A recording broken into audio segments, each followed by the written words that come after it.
Nous allons passer à la parole de Dieu. Et nous allons nous tenir debout avec nos Bibles à main pour lire la parole de Dieu. Nous sommes dans Jean chapitre 12.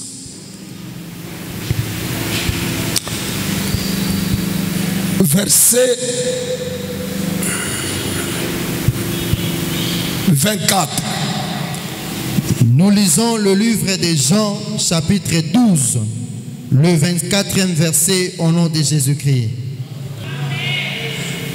En vérité, je vous le dis. Si vous n'avez pas la Bible, on est en train de lire là-bas. Yes. Voilà. En vérité, je vous le dis. Si le grain de blé qui est tombé en terre ne meurt, il reste seul. Mais s'il meurt, il porte beaucoup de fruits. Dieu Tout-Puissant, Yes. merci pour la parole de ce lundi. Je bénis mon frère et ma soeur. Que le Saint-Esprit nous aide à toucher le cœur. Yes. Et nos cœurs doivent être transformés. Au nom de Jésus, Parayamoto. Amen. Amen. Peuple du Seigneur, dans quelques minutes, cette semaine, nous devons faire tout pour terminer le culte avant. Yes. Dans quelques minutes, veuillez me donner votre attention pour écouter la sagesse du ciel. Yes. Le monde nous propose des types de sagesse et des fois des sagesses qui nous scandalisent et qui nous déçoivent. Certains de nos amis nous ont conseillé par-ci par-là. Certains conseils de nos parents ne nous ont jamais amenés jusqu'à ce jour, à ce qu'eux ont pensé que ceci allait nous arriver. Yes. Maman, je disais que Isaac avait un bon cœur. Il dit à son fils qui s'appelle Jacob: Jacob, mon fils, tu dois aller chez ton oncle Laban et là, tu dois te marier à une femme. L'intention d'Isaac, frère Jean, n'était pas que Jacob se retrouve célibataire ou encore polygame. Il lui a dit: va chez ton oncle et tu vas te marier à une femme. À combien de femmes? Une femme. Voyez, ce papa a de bonnes intentions pour son fils. Mais paradoxalement, quand Jacob va chez son oncle, il sort avec 4 femmes. Rachel, Léa, Zilpa et Bila. En d'autres termes, souvent nos parents nous bénissent. Ce n'est pas mauvais.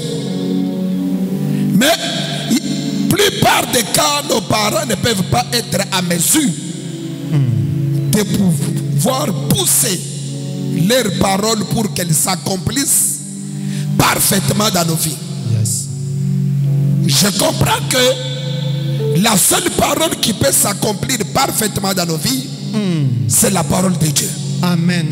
C'est pourquoi il est écrit: Dieu est derrière sa parole pour l'accomplir. Amen.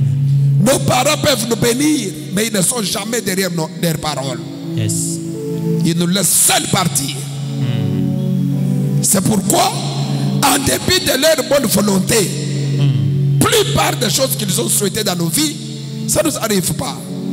J'ai posé la question à mon père un jour. Quand il dit: je vous bénis, je prie pour vous tous. Mais je lui dis: mais ta prière apparemment, elle ne semble pas donner le fruit à tous tes enfants.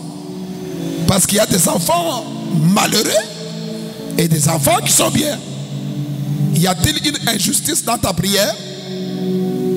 Sa volonté est que tout enfant aille, évolue. Mais sur le terrain, aux se rend compte qu'il y a des enfants qui ne voulaient pas bien et les autres voulaient bien. Voilà pourquoi, sans minimiser les paroles de nos parents, nous devons plus nous accrocher à la parole de Dieu. Amen. Pendant 70 jours, Dieu nous bénit richement.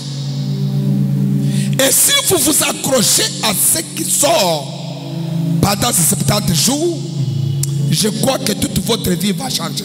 Amen.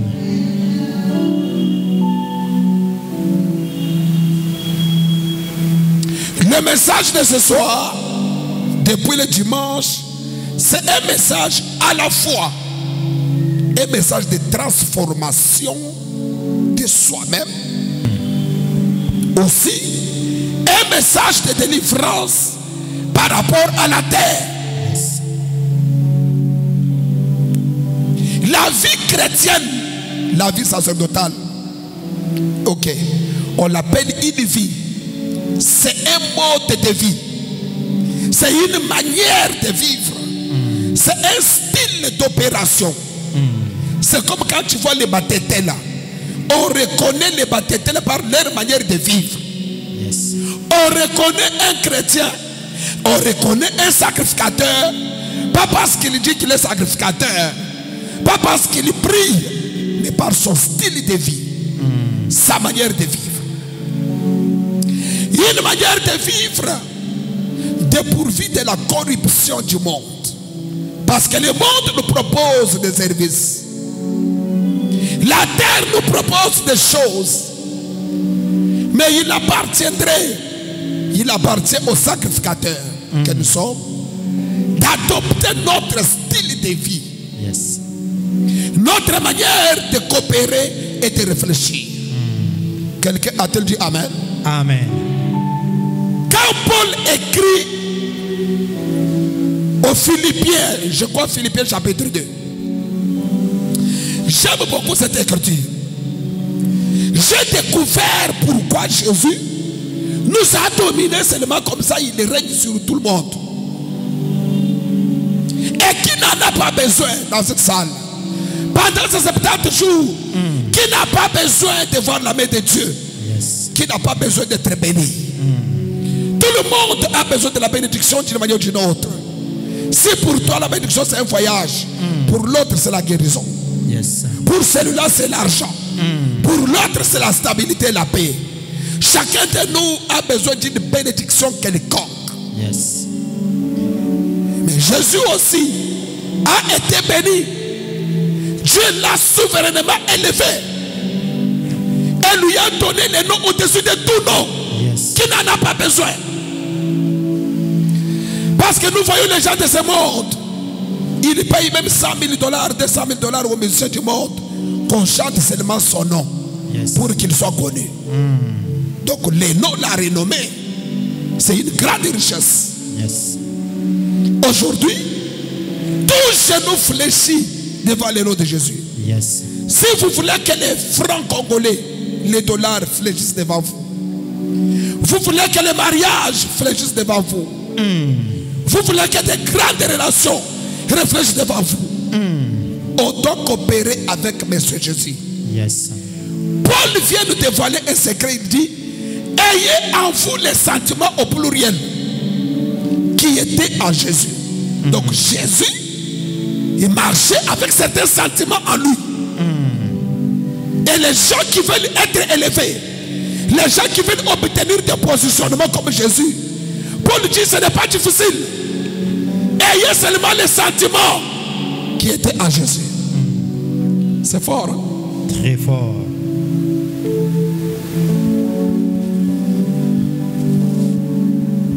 Vous voulez que les gens vous acclament? Vous voulez être une femme puissante, forte? Ayez les sentiments qui étaient en Jésus. Yes. Il n'y a pas une autre formule. Tu peux ou ne pas prier. Mais quand tu as les sentiments qui étaient en Jésus, tu es sur le chemin de l'élévation souveraine. Yes. Quand on dit on l'a souverainement élevé, ça veut dire il ne sera jamais rabaissé. Yes. De deux, c'est indiscutable. Il n'y n'y a pas de recours. Oh, moi aussi j'ai fait ça. Non, non. Souverainement élevé. On a besoin de bénédictions stables qui ne bégayent pas, qui ne bougent pas, qui restent de génération en génération. On a besoin de prospérité stable. Pas seulement toi tu es heureux et les enfants viennent tomber encore en faillite. Est-ce que je parle à quelqu'un ce soir? Amen. Qu'est-ce que nous pensons laisser à nos enfants en termes de prospérité, de bénédiction ou de valeur? De valeur. Si toi et moi nous souffrons aujourd'hui, c'est parce que peut-être que nos parents n'ont pas été attentifs, ou nos arrière-parents n'ont pas été très attentifs. Au lieu de nous laisser des bonnes choses, nous trouvons des types de sorcellerie qui nous attendent.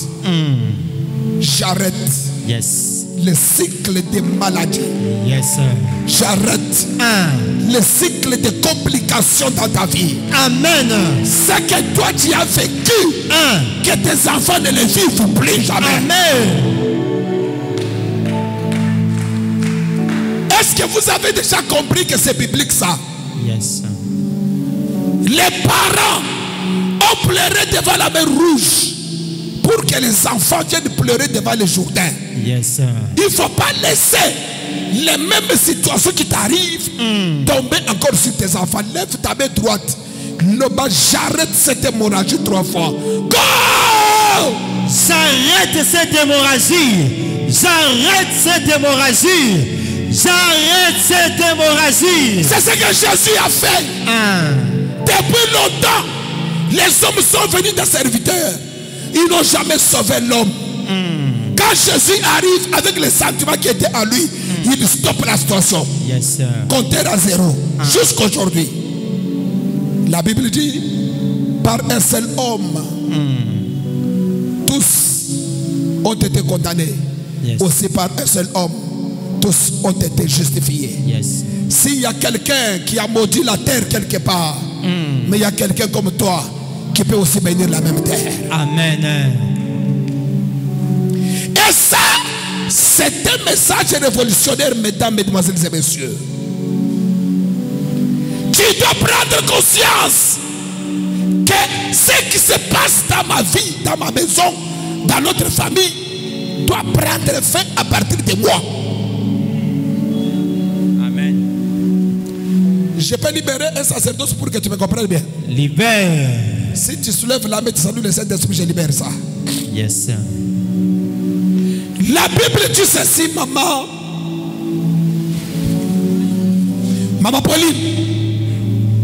Dieu punit l'iniquité des pères sur les enfants jusqu'à la 3e et 4e génération. Fin. Pas 5e. 3e et 4e génération. Et 4e génération. Si toi qui aimes la révélation, les 3 générations là, c'est la loi, les prophètes ainsi que les psaumes. Et la 4e génération qui vient, c'est Monsieur Jésus lui-même. Voilà pourquoi, si la bénédiction peut aller jusqu'à la 4e génération, Jésus a porté déjà la malédiction pour que 5e génération ne soit pas encore maudite. Et en toi, il y a Jésus là. Amen. Comme tu as Jésus, à partir de toi, stop la malédiction. Et on commence un autre cycle de... Amen. Or, le 5e dans la maison de Jacob, il s'appelle comment? Dan. Dan qui veut dire quoi? L'Éternel nous a rendu justice. Je déclare que la justice de Dieu soit opérationnelle dans ta vie. Amen. Car le monde de la justice, c'est l'œuvre de la croix. Tu ne seras pas sauvé à cause de tes œuvres, mais tu seras sauvé à cause du sang qui a coulé à la croix. Amen. C'est pourquoi, par toi, toutes les mélancolies doivent s'arrêter. Amen. Là-bas, ça s'arrête. Ça s'arrête. Tu ne dis pas plus que le voisin. Là-bas, ça s'arrête. Ça s'arrête. Par parmi les sentiments qui étaient en Jésus, la Bible dit, lui qui était Dieu, Dieu occupe quelle position? Première position. La grandeur, la puissance, c'est qu'il est capable de tout. Mais il n'a pas tenu compte de ça. Ah. Est-ce que vous m'entendez? Yes, sir. La Bible dit, il n'a pas regardé cela comme une proie à arracher. En d'autres termes, il n'a pas tenu compte que moi je suis l'enfant de, moi je suis intelligent. Non, non. Il sait qu'il peut tout faire, mais il n'a pas tenu compte de ça. Écoute ce que la Bible dit. Il s'est humilié. Un Dieu qui peut tout faire, mais il sait quoi? Humilié. La vie chrétienne, c'est cette capacité-là d'être capable de faire quelque chose et ne pas le faire pour faire plaisir aux voisins. Yes, sir. Et ce message, c'est un message de transformation du cœur. Quand votre cœur est transformé, vos intentions, Dieu nous voit. Parce qu'il y a des gens qui veulent avoir des choses pour prouver les autres. Il y a des gens qui veulent se marier parce qu'il est dans une compétition avec telle personne. Il y a des gens qui ont promis les autres que Keba, nous ne sommes pas dans cette concurrence-là. Yes. Quand Dieu voit ce cœur, que tu veux prouver les gens, ta bénédiction va tarder. Amen. Ça va tarder. On n'est pas là pour prouver. En d'autres termes, même lorsqu'on n'en a pas, on ne s'inquiète pas. Parce que je ne prouve personne.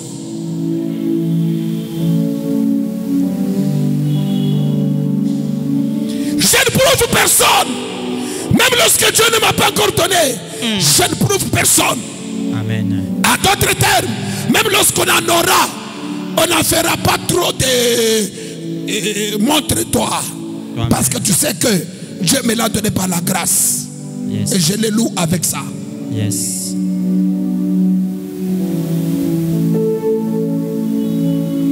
Quelqu'un a dit, ce que l'homme te donne, on peut le ravir par les hommes. Yes. Mais ce que Dieu te donne, personne ne peut le ravir. Amen. Notre témoin, c'est Joseph.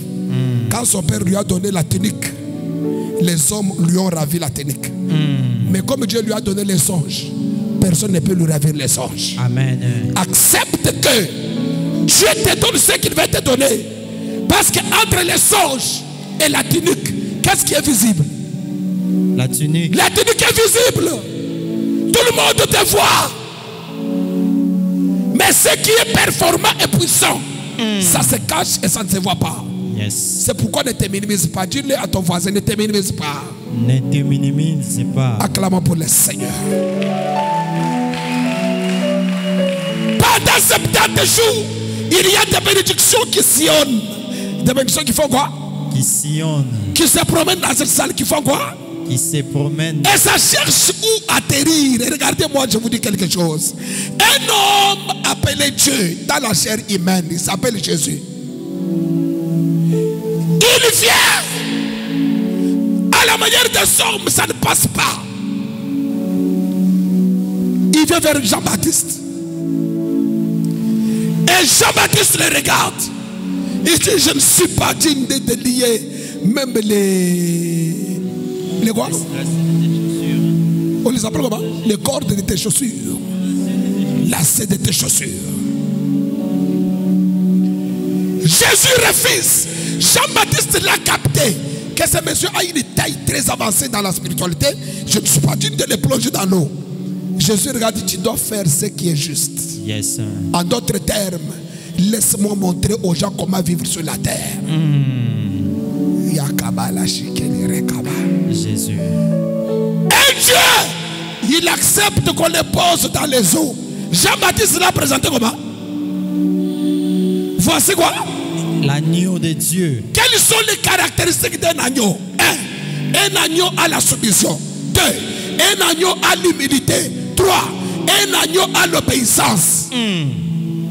L'agneau suit les mouvements du berger. Yes. C'est un animal humble. Un animal comment? Humble. Jésus, pour devenir grand. Ça c'est fort. Hein? Ça c'est quelle mathématique ça? Hein? Maman Marlène. Pour que Jésus ait le trône, au ciel il n'avait pas encore le trône. On ne chantait pas pour Jésus. On ne le louait pas. Mais pour que Jésus soit une vedette aujourd'hui et que son nom soit élevé au-dessus de tout nom, il n'a pas porté la casquette d'un lion ou d'un éléphant. Jean-Baptiste le regarde, il dit c'est un agneau. Alors un agneau c'est quoi? Un agneau, un animal apparemment faible. Mais Jean-Baptiste ajoute la phrase, c'est un agneau qui n'efface pas les péchés. Malgré sa faiblesse, c'est un agneau qui fait quoi? Ôte le péché. Tu veux ôter la stérilité, les problèmes de ta famille. Ne sois pas un bouc, sois un agneau. Yes. C'est pourquoi il dit Simon, quand Simon le regarde, il dit ne paie pas mes brebis, ne paie pas mes boucs, mais paie quoi? Paie mes brebis. En d'autres termes, si vous voulez devenir grand, commencez par être une brebis. Voilà pourquoi.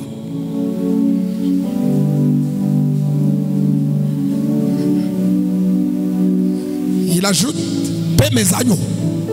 Donc nous sommes les agneaux, nous sommes des brebis. Quand un agneau accepte qu'on le plonge dans l'eau, et quand il se réveille, qu'est-ce qui atterrit sur lui? La colombe venait d'où? Du ciel. Non. La colombe venait d'où? Nous ne savons pas. Un jour, Noé, vous avez compris?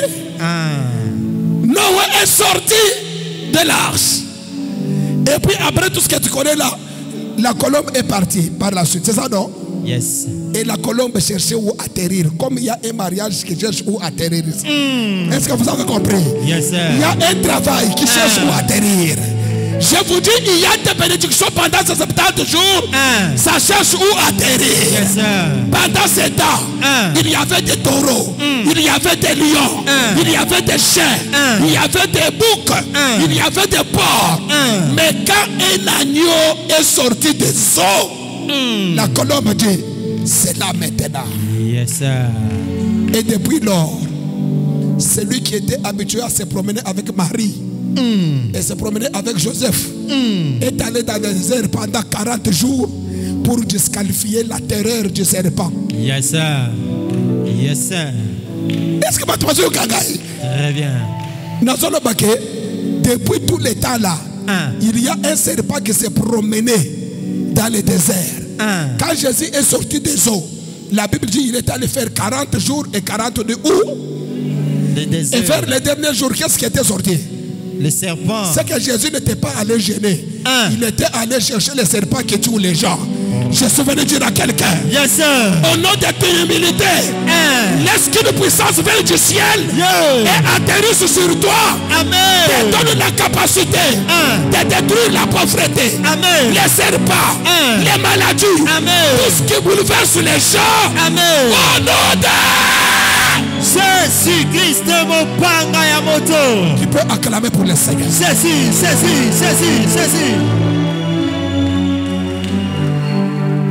La colombe ne peut pas débarquer, atterrir sur un cochon. Ça ne passe pas. Est-ce que ça peut passer? Jamais. Qu'est-ce que tu cherches là?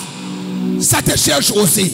Amen. Jésus n'a jamais demandé que tel que n'ait une colombe. Non. Lui, il a porté les caractéristiques d'un agneau. Quand la colombe a vu, la colombe dit non, nous cherchons des gens comme ça. J'ai béni celui qui a dit Amen dans son cœur là. Amen. L'écriture que nous avons lue, la technique, donnez-nous encore cette écriture là sur l'écran.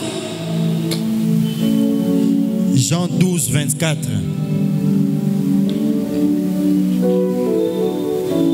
La Bible dit, en vérité.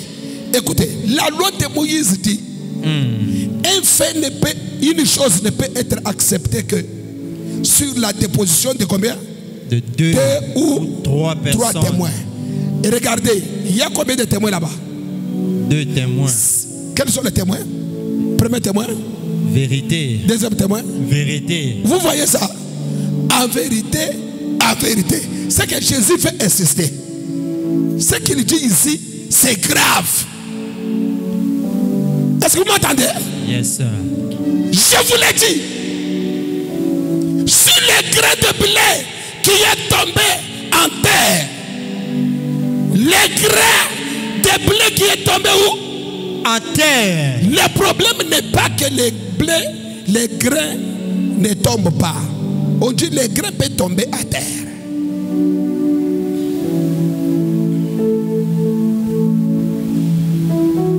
Mais il ajoute, si ces grains-là ne meurent pas, c'est qu'en d'autres termes, quand vous êtes un grain de Sénévé, vous devez faire la première étape.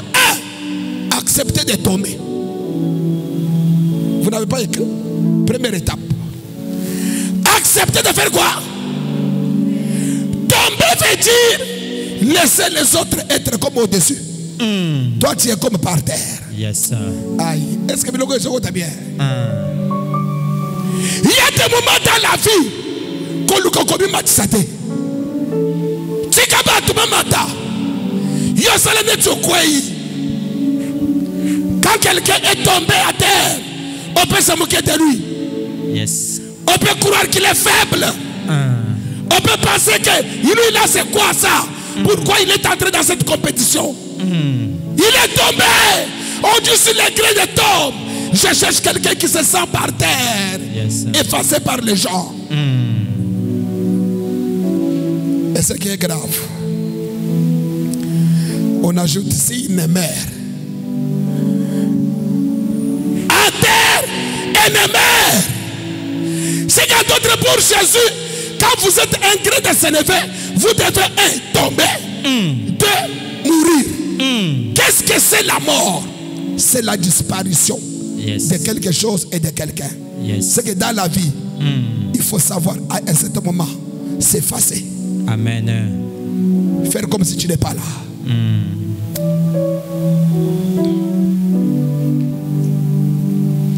Évitez d'être prétentieux. Est-ce que je parle à quelqu'un? Yes, sir.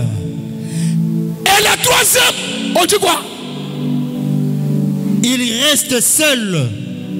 Mais s'il meurt, il porte beaucoup de fruits. Il porte beaucoup de fruits. Si le grain là qui est tombé n'accepte pas de mourir, il va rester seul.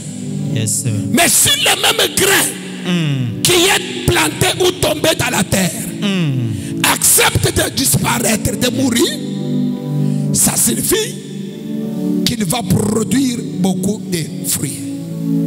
Peuple du Seigneur,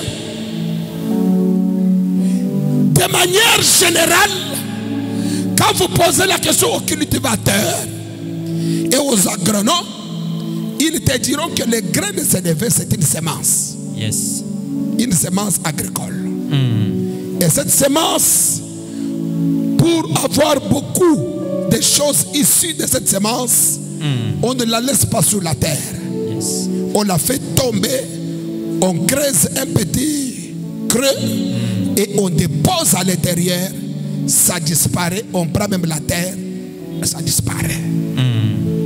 Tu prends le maïs, tu mets dans la terre, tu couvres bien. Personne ne saura qu'il y a des maïs dans la terre. Yes.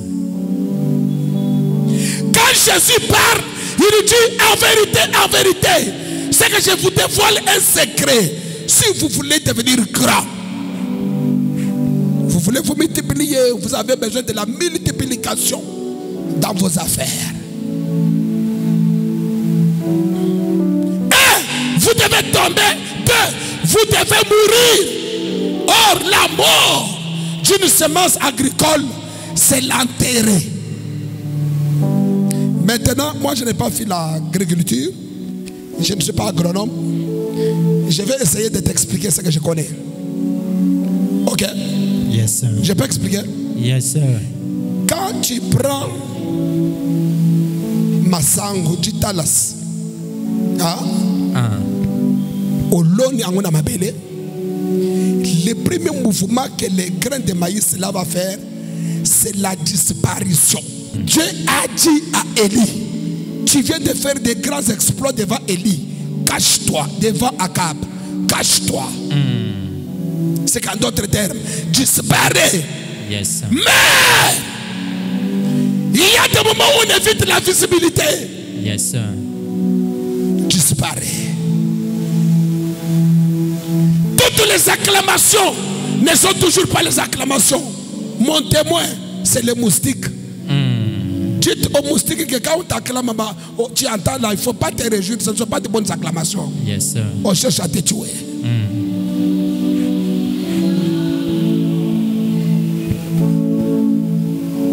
Est-ce qu'on t'a bien? Très bien. C'est pourquoi une personne meilleure doit à tout moment ne pas regarder les acclamations des gens. Yes. Il doit regarder les acclamations après le match. Un bon joueur, il ne regarde pas les téléspectateurs comment ils acclament, mais il regarde les ballons, comment les ballons évoluent sur le terrain. Et il va attendre les acclamations après le match s'il a marqué. Yes. Parce que plus tu regardes les téléspectateurs, les spectateurs, plus tu vas être distrait et on va te marquer les billes. Et dans un bon français, on dit il faut être focus sur ce que tu fais. Éviter les compliments, éviter les félicitations, s'engager tout droit au but. Je bénis celui qui aime cette prédication et je bénis sa famille. Amen. Acclamons bien pour le Seigneur.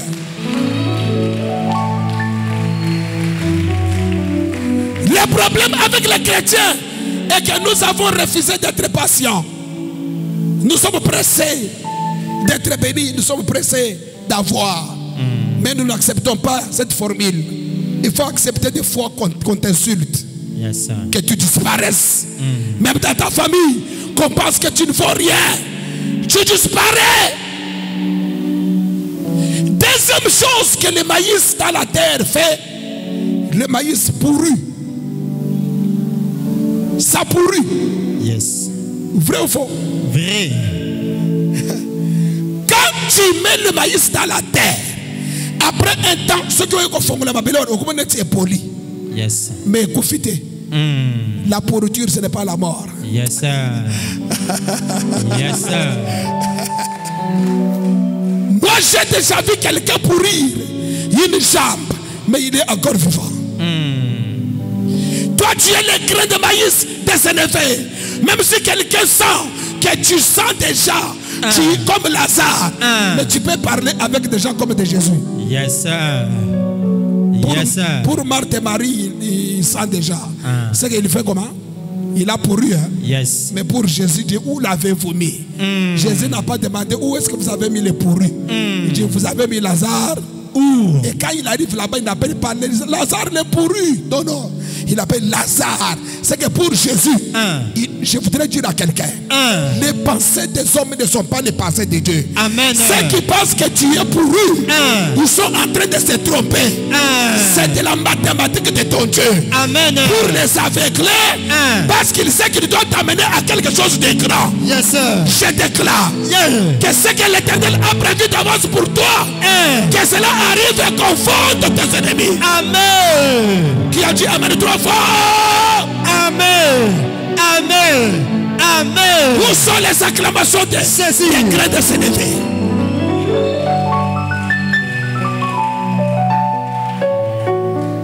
Est-ce que j'ai béni maman Marlène ici? Amen. Wow! Le maïs fait quoi? Il pourrit. Mais il ne meurt pas. Troisième étape, quand ça pourrit, ça commence à faire la germination. C'est comme ça que j'avais donné à ma fille le nom de germe. Ça fait quoi?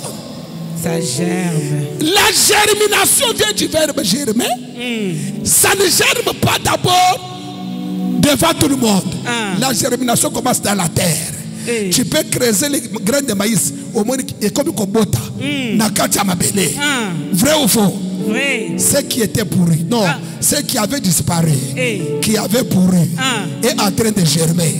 J'annonce à quelqu'un, après la disparition, après la pourriture, tu dois savoir qu'il y a aussi la germination. Et je déclare que le Dieu de germination fasse germer tes affaires. Très bien, très bien, très bien. Dieu ne permettra pas que tu meurs. Ce que les autres appellent la mort, c'est la disparition pour un temps. Mais il a dit à Élie, cache-toi. Après un moment, il lui a dit, présente-toi. Je dis à quelqu'un, le temps de te cacher doit prendre fin maintenant. Très bien. Le temps de la visibilité doit sonner dans ta vie. Et je déclare, toi qui as été un grain de maïs, après la germination, tu vas produire beaucoup de... Amen. Je maudis la loi de la soustraction dans ta vie. Amen. La loi de la soustraction, je la maudis. Amen. Et je déclare que la loi de l'addition, la loi de la multiplication sont en train de se manifester dans la vie de celui qui dit Amen. Amen, amen, amen, amen.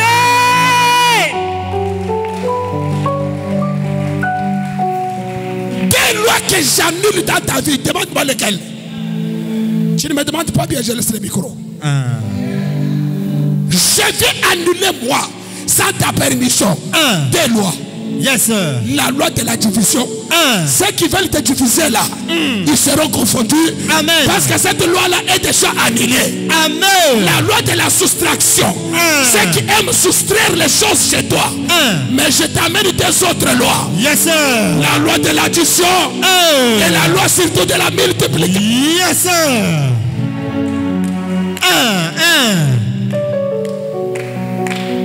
L'addition et la multiplication. Tu y avait une seule monnaie. Que le Dieu de multiplication augmente le volume de ton argent. Amen.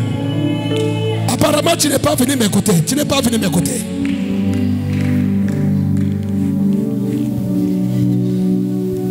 Quand le grand meurt, c'est qu'il accepte de mourir. Vrai ou faux? Vrai. Ça s'appelle quoi encore? Le grain là, c'est fait quoi?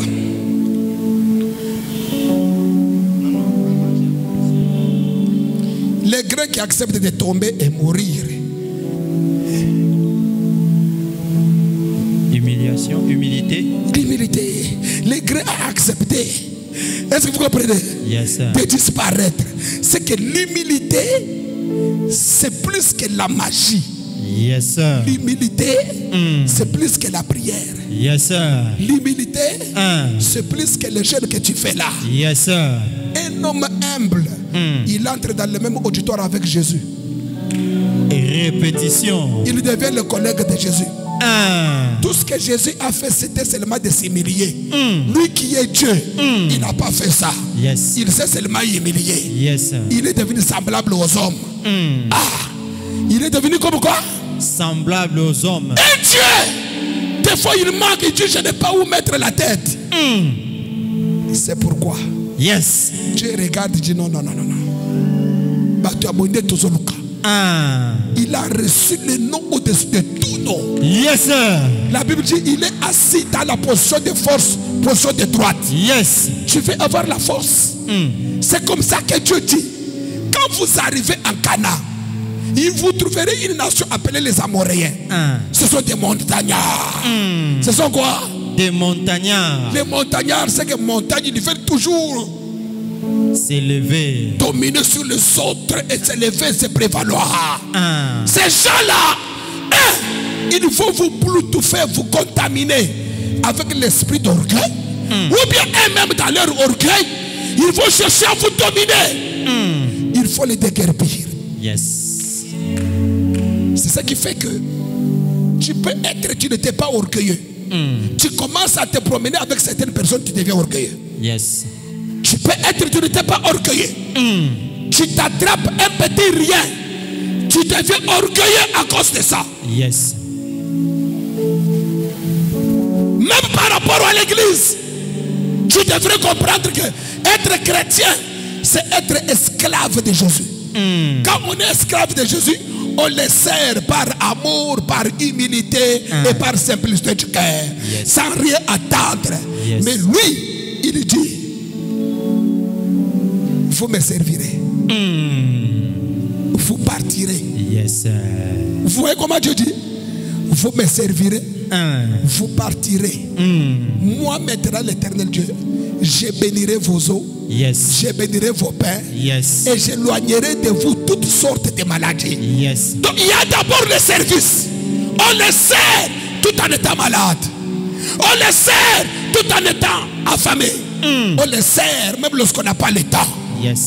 L'orgueil peut s'installer dans ces 4 circuits. Dans tes pensées, à l'extérieur, tu nous montres que tu es humble. Mais dans tes pensées, tu penses que tu es orgueilleux. Les gens ne voient pas tes pensées.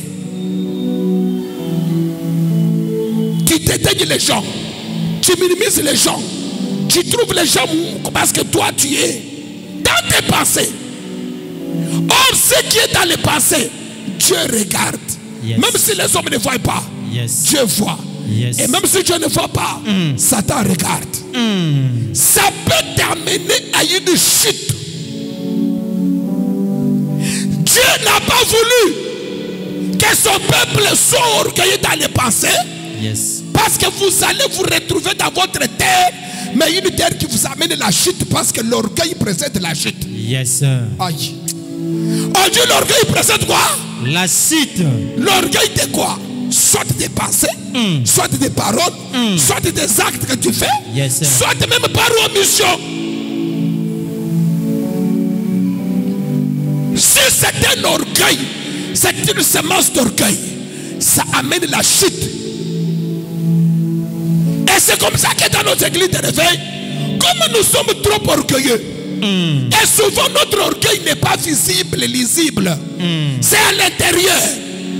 Parce que l'orgueil qui frappe, c'est l'orgueil dans les actions ou même dans les paroles. Mais l'orgueil par omission ou même dans les pensées, qui est dans ton cœur là.